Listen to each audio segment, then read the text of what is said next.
Hi everyone, welcome to The Productive Dev. My name is Alyssa, and in today's video, we are going to cover 10 of my favorite Raycast extensions. So I think I've been using Raycast for 2, maybe going on 3 years. I actually was an avid Alfred user before. Alfred, if you don't know, is kind of the OG third-party Mac app launcher because Spotlight wasn't great, though it did get a major upgrade in the last operating system update. But yeah, Raycast does something similar to kind of what like Spotify does with their Wrapped every year. And so it gave me a list of like my top extensions, and I thought it might be a good idea to kind of go through my top extensions and show you what I'm using as a software developer on a day-to-day basis. And Raycast has 2 types of extensions. Ones that you install, and then ones that come pre-installed when you download the software. So I'm going to split this video into 2 parts. I'm going to start off showing you the Raycast extensions that I install. There'll be 7 of those. And then the latter half, I will focus on the extensions that come pre-installed with Raycast. So hopefully you find something that you like here, and let's dive in. Okay, so the first extension that we'll take a look at is called Coffee. So if you don't know, you can actually search store and then look up extensions that way. I do have this pre-installed, but I just want to show you list of all the commands. So it has caffeinate, decaffeinate, caffeinate while you have an application open. I tend to use this pretty basically. So I usually use just caffeinate 4, and what this will do is allow me to enter in a duration of time. So you can do hours, minutes, seconds. So say I want to do like 30 minutes, I could do that, and that will go ahead and kick it off. And this is really nice to use when, say, I use this a lot when I'm like making lunch or something. I have the computer and it's unplugged, but I want it to stay awake so that I can, hear notifications and whatnot. This is a very simple tool. Just keeps your Mac awake, which is very helpful. Okay, so the next extension that we'll take a look at is Spotify Player. So I have a Spotify Premium account, and I think it does require it to be able to use this extension, but it allows you to do a ton of different features. You can search, you can look at your library, you can do now playing, you can toggle play and pause, add us onto a playlist, like so many different things that you can manage from Raycast. And so I also use this pretty simply. I have an alias, actually. I have SS, which is mapped to me, Spotify search. So what I can do, and I can go, let me look for Electric Fields. So it's MGMT song. So I can go ahead and do that. And if I do Command K, I can play the song, which I won't do because copyright. I can look at the albums, I can show popular songs, I can do a whole bunch of things. And then the next one I use is SL, which stands for Spotify Library. So this goes ahead and searches my library. So I have, a lot of stuff, brown noise and all that right now because I listen to a lot of that while I work. But this just allows you to view different playlists and things in your library, which is super helpful. And I think it surfaces like the most recent ones you listen to or something like that. But just a quick way if you wanted to search for, let's see, I think I have like a lo-fi playlist. Yeah, like lo-fi faves, lo-fi cafe. You can just easily search for just songs or playlists within your account, which is really nice. Okay, so the next extension I want to show you is Color Picker.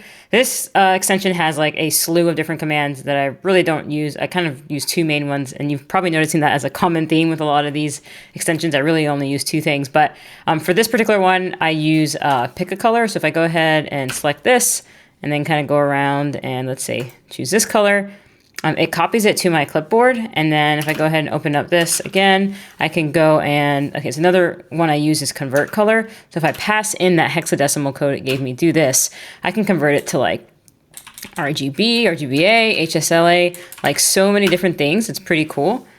And yeah, so you can see that it's there on my clipboard.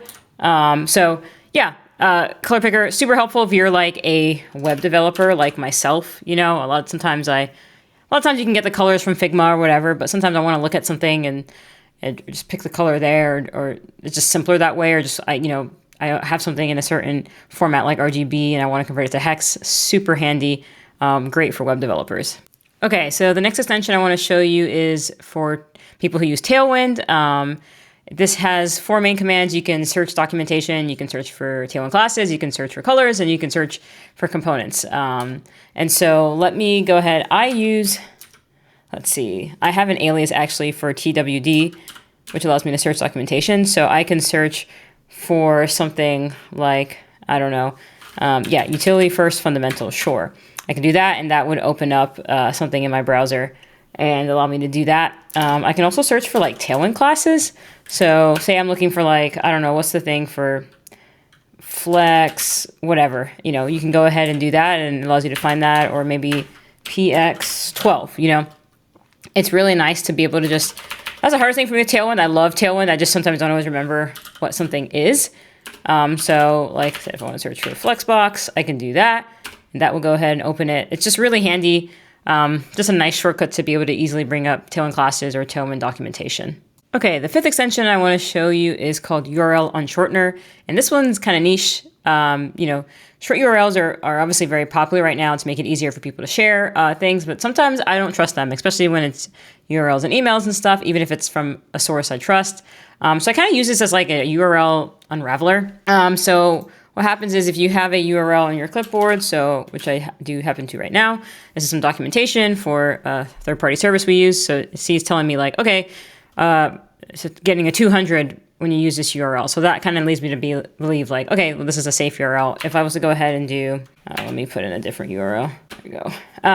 It can tell me like, hey, this is an invalid URL. So you can kind of see different things. I couldn't find a URL at the moment that like does this, but I've had it before where it tells me like, okay, this gives you a 302 and then redirects you here. It's just really nice to see what action the URL that you click on is going to take so that you have a heads up to make sure it's safe to access or not.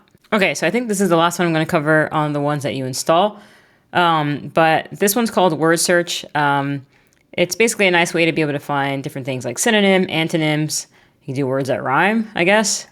The main one I use is spell a word because I can't spell things. But there's a lot of different tools. So like I said, I'll go ahead and show you. Let me do spell. I have that, again, alias to spell, and I can do like, I don't know, kaleidoscope or something. And it can help me do that. Again, I've never used it for like the antonym feature. You can do like synonyms to good, I don't know. And yeah, it gives you that. So it's just a nice way to kind of be able to easily search for a word. Maybe you're having trouble identifying what word you should use in a certain scenario. Just a nice little tool to have.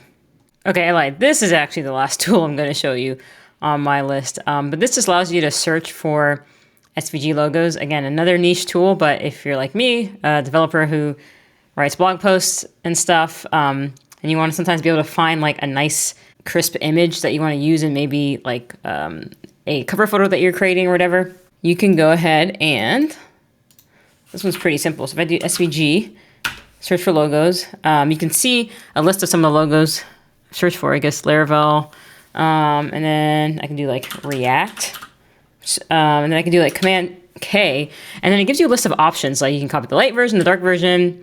You can copy SVG, a file, let's see, a shadcn registry, which I didn't know, React component, like a lot of different variations of this that you can create copy. So this is great, again, if you just want to use it in a project or if you're using it for like content because you want to include the logo or something. So niche tool, but can be very handy so that you don't have to go manually go and look for logos and design assets for things.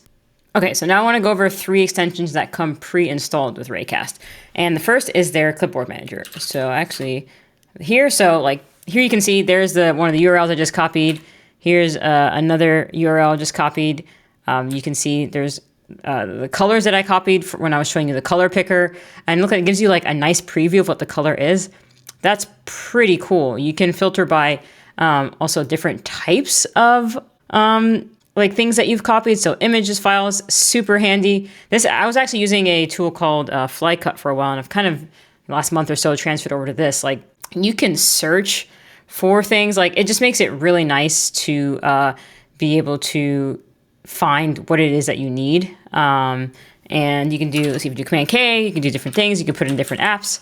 Super, super cool. The clipboard manager, I can't live without a clipboard manager anymore. So if you're not using one, Raycast has one built in and definitely leverage it.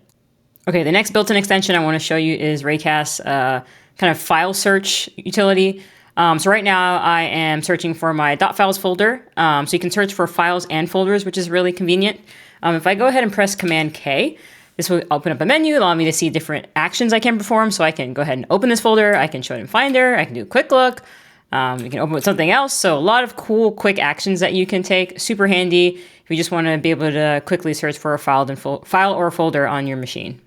Alrighty, so the last built-in Raycast extension that I want to show you is their dictionary. So I told you earlier that I have not the best at spelling, and so I'm not the best at defining things either. So I have an alias for define, and when I click that, so this goes ahead, I guess, and shows me the last items that I've searched for. So if I go ahead and click into Kaleidoscope here, it will give me a definition. As usual in all Raycast things, you can perform different actions. So yeah, super simple one. But if you're just looking for a quick definition, like I am a lot of the times, or when I'm in a meeting sometimes somebody uses a word, I'm like, what does that mean? I've heard it before. Just a nice way to be able to easily search the dictionary. Alrighty, that wraps up 10 of my favorite Raycast extensions. I obviously use a lot more extensions, but those are just 10 of my top ones. Hopefully you found something that you haven't used before and might want to incorporate. If there's an extension that you use that I didn't mention, I would love to hear about it, because I always like to learn what other developers are using and discover things that I can maybe integrate into my workflow. And if you like productivity and developer tips like this, please consider liking and subscribing, and I will catch you in the next video.